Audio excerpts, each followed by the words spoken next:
नमस्कार, परिवर्तन मैथमेटिक्स के यूट्यूब चैनल में आप सबका स्वागत है। और एसएससी जीडी और ग्रुप डी के इस सीरीज़ में हम लेकर आए हैं कुछ जमदार सवाल। तो चलिए शुरू करते हैं आज का क्लास। सबसे पहले क्वेश्चन नंबर 1। क्वेश्चन नंबर 1 में आप सीखने वाले हैं लसा मसा का एक सवाल। लसा मसा का ये सवाल बहुत खूबसूरत, हालांकि एग्जाम में तो बहुत सारे सवाल सिर्फ लसन निकालने के लिए आए हैं, मौसम निकालने के लिए आए हैं, हमने उन्हें शामिल नहीं किया। हम उनके लिए उनको वो आप आराम से बना सकते हैं, बट इस तरह के सवालों को हम शामिल कर रहे हैं जिसमें आपको प्रॉब्लम होता है। एलसीएम तो किसी को भी निकालने आता है, एचसीएफ तो कोई भी निकाल सकता है, बट सवाल देखिए ये क्या है। दो धनात्मक संख्याओं का सवाल है कि दो धनात्मक संख्याओं का लॉसा उनके मौसा से 3 गुना है। ध्यान दीजिएगा, सवाल है कि जो एलसीएम है, सवाल है कि जो एलसीएम है वो एचसीएफ से 3 गुना है। अगर ये x है तो ये 3x। आगे, यदि लसा और मौसा का गुणनफल, यदि लसा और मौसा का गुणनफल, इसे गुना करें तो यदि लसा और मौसा का गुणनफल 867 है। आप यहाँ पे एक बार देखिए, जब हम इसे 3 से काट लेंगे, 3 दूनी 6, 2 24, 3 8 24, 2 27, 3 9 27, यानी एक्स स्क्वायर बराबर 289 और x बराबर हो जाएगा 17। x का मान 17 आने का मतलब है, x का मान 17 आने का मतलब है कि एलसीएम हो गया। x का मान 17 होने का मतलब है कि एलसीएम हो गया, x रखेंगे 17 तिया 51 और HCF कितना हो गया 17।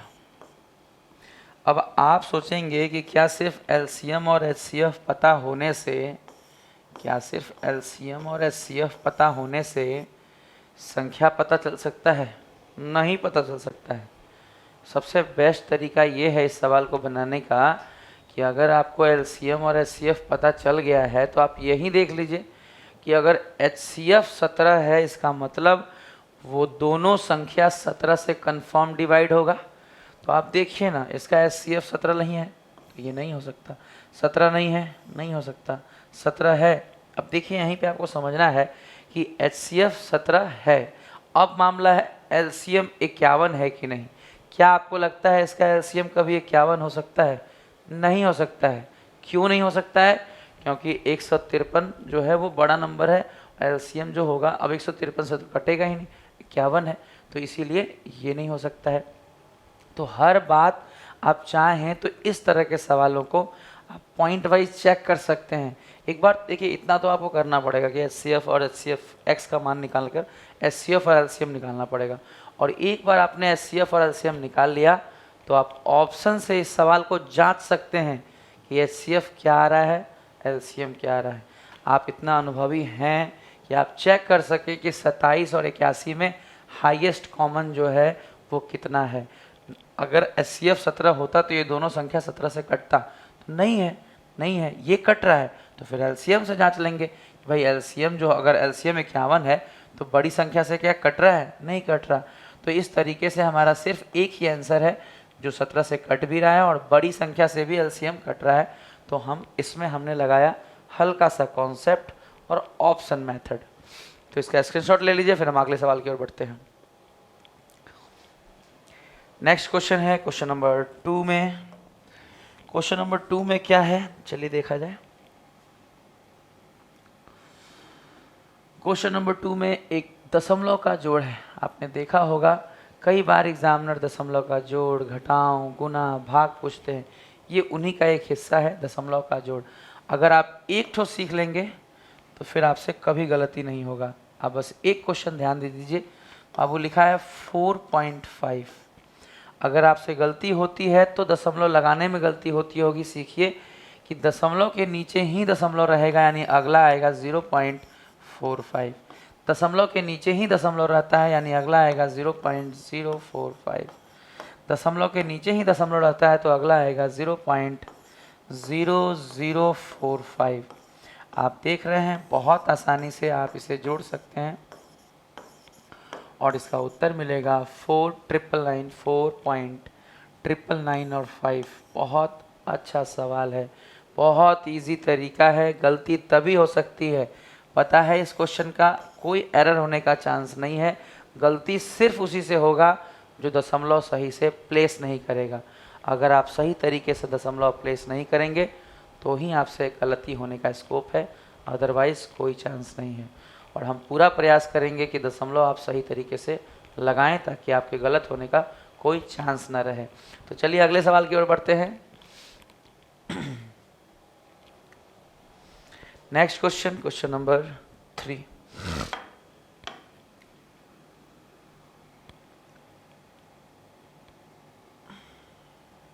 क्वेश्चन नंबर 3 बहुत अच्छा सवाल है, मुश्किल से 4 से 5 सेकंड में आप समझ जाएंगे और 10 सेकंड में बन जाएगा। देखिए लिखा है सूरज की धनराशि। बाबू लिखा है सूरज की धनराशि रवि की धनराशि का, सूरज की धनराशि रवि की धनराशि का 4 गुना है। समझिए यहाँ पे कि सूरज की धनराशि जो है वो रवि की धनराशि का कितना गुना है, 4 गुना है। और आगे रवि की धनराशि आदित्य की धनराशि का 16 गुना है। सवाल में आगे है कि जो रवि की धनराशि है वो आदित्य की धनराशि से कितना गुना है, 16 गुना है।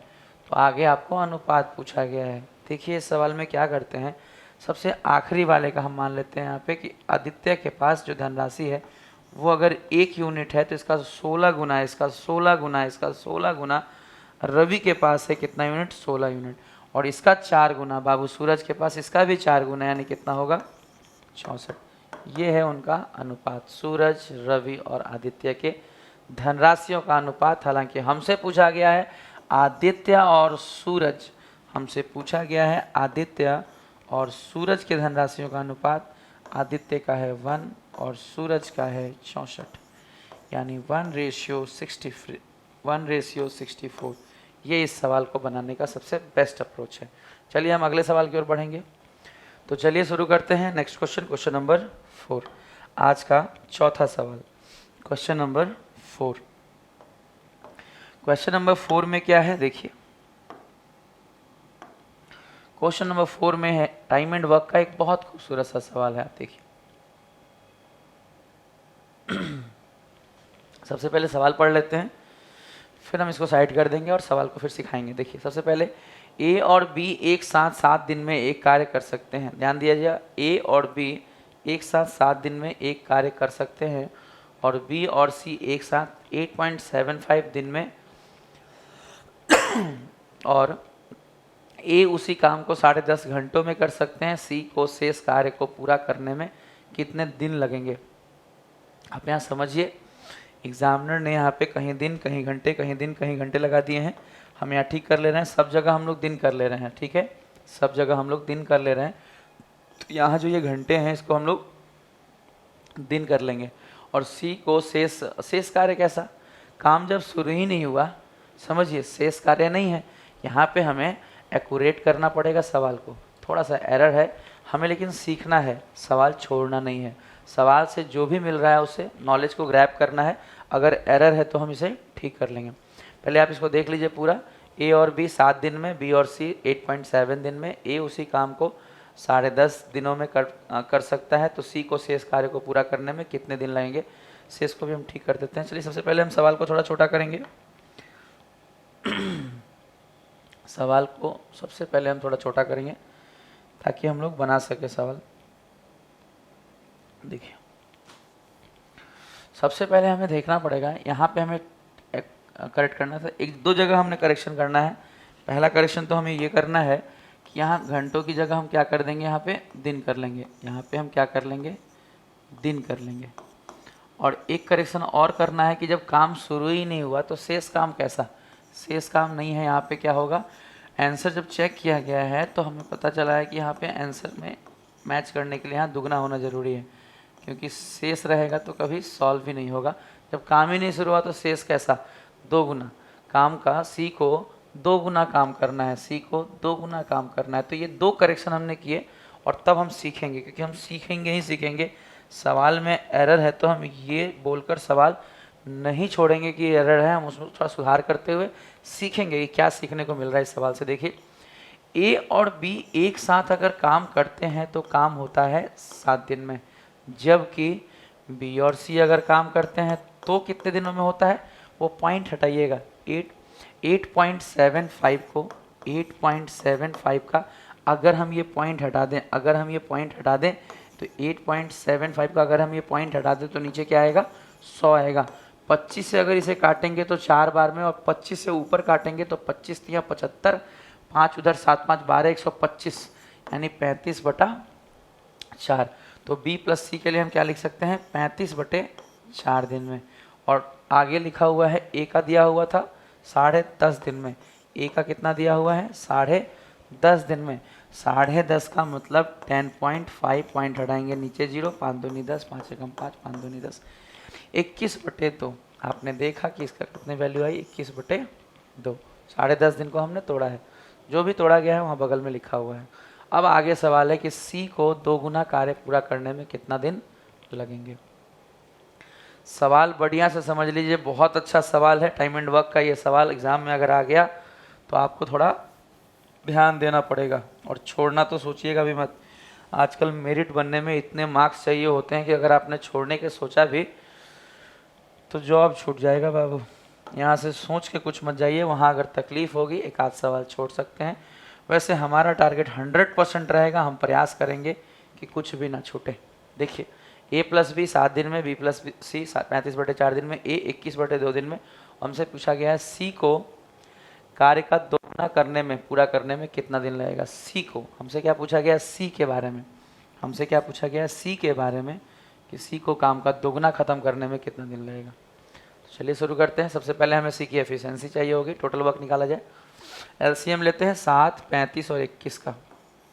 7 5 गुना कर देंगे तो 35 से कट जाएगा, और 3 दे देंगे तो 21 से। आपने सब सीखा है, टाइम एंड वर्क के वीडियो में हमने आपको सब दिया है। 7 से काटेंगे तो 5 3 15, 35/4 से भाग देंगे तो 7 5 35 कट जाएगा, और 4 ऊपर जाके 3 से गुना होगा। 21 से काटेंगे तो 7 3 21 कट जाएगा, 2 ऊपर जाके 5 से गुना होगा। कुल मिलाकर इतना।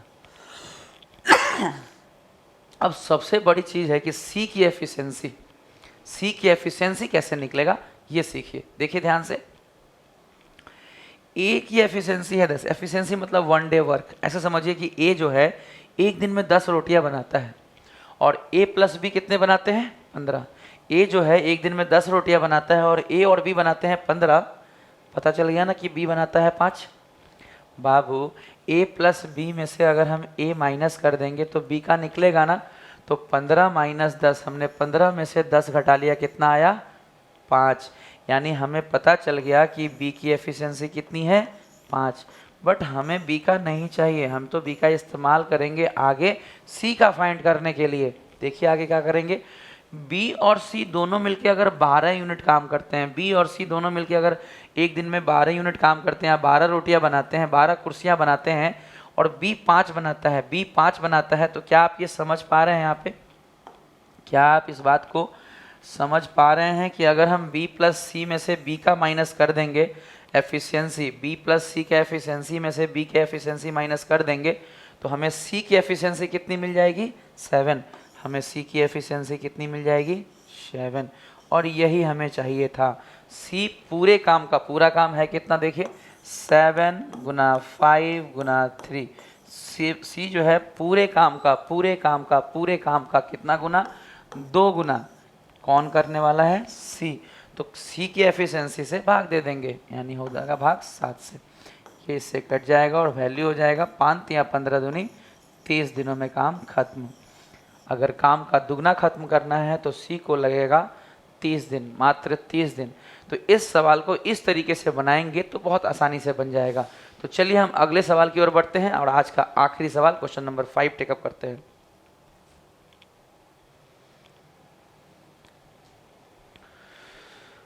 लास्ट क्वेश्चन 5th नंबर में हमारे पास क्या है, ये देखिए।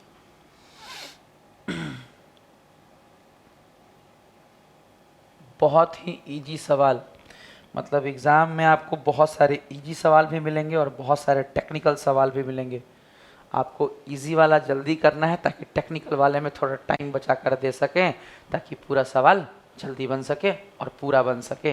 देखिए इस सवाल में मोहन और सोहन की बात हो रही है, मोहन और सोहन की बात हो रही है इनका जो आयु है वो कितना है 5:4 है। आगे है इनकी वर्तमान आयु का जो योग है वो 36 है। आपको पता है इनकी आयु का जो योग है, जो सम है, जो योग है वो कितना है 36 है। तो आपसे पूछा जा रहा है कि सोहन की आयु क्या होगी, सोहन की आयु क्या होगी। देखिए 5 और 4 9 यूनिट बराबर 9 यूनिट बराबर 36, यानी 1 यूनिट बराबर 4, 1 यूनिट बराबर 4, 1 यूनिट बराबर 4 और 1 यूनिट बराबर 4। तो सोहन का आयु कितने यूनिट है 4 यूनिट। सोहन की आयु कितने यूनिट है 4 यूनिट। तो 4 यूनिट बराबर 4 चौक 16। बहुत ईजी सवाल है। आज के लिए इतना ही। आपको हमारा ये वीडियो कैसा लगा कमेंट बॉक्स में बताइए। हम इसी तरह के अच्छे सवाल रोज़ाना लाते रहेंगे। आप मन लगाकर सीखिए। Good day and good by two all of you.